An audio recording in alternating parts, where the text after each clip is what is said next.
الطيبة لكم من هنا من ملعب الشاب، حيث هذا اللقاء لقاء كبير يجمع ما بين الشرطة والزوراء هنا في لقاء هذا المساء. لقاء نامل وإياكم أن يكون ممتعا بالنسبة لمتابعي شبكة قنوات الكاس في كل مكان من خلال لقاء هذا المساء.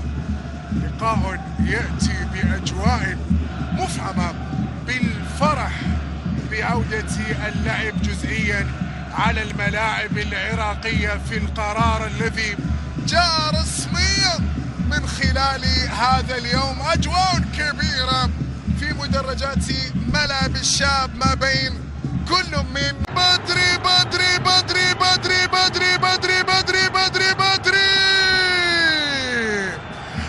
الشرطة يأتي بأول أهداف الزهراء، يأتي بالتعادل للزوراء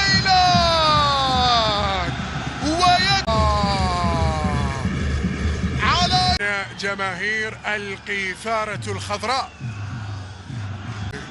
يرفض هدية أمجد وليد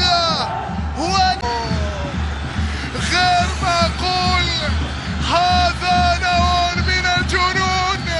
علي رحيم يأتي بهدف في غاية الروعة.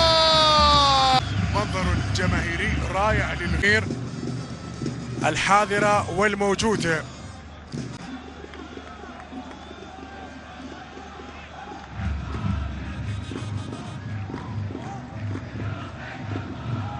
هذه الجماهير السعيدة وكل السعادة، أو تشجع وتؤازر، هي تبحث عن سعادة بهدف ثالث أن يأتي.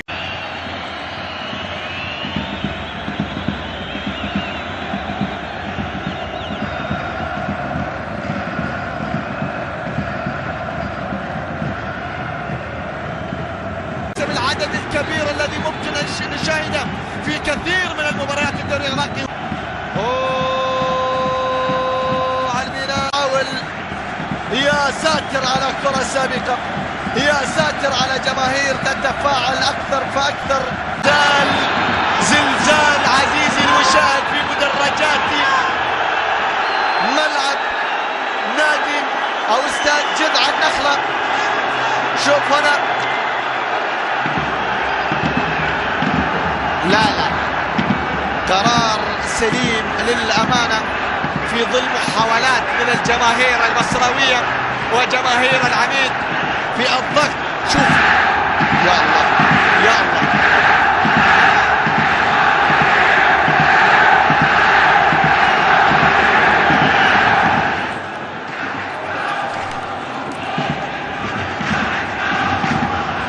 القوة الجوية آخر مرة توجد في بطولة الدوري، ولكن العودة للعميد. يلعب كرة طويلة، عمار حسين يحاول، عمار حسين، يا سلام يا عمار بطريقة رائعة. عمار ممكن، عمار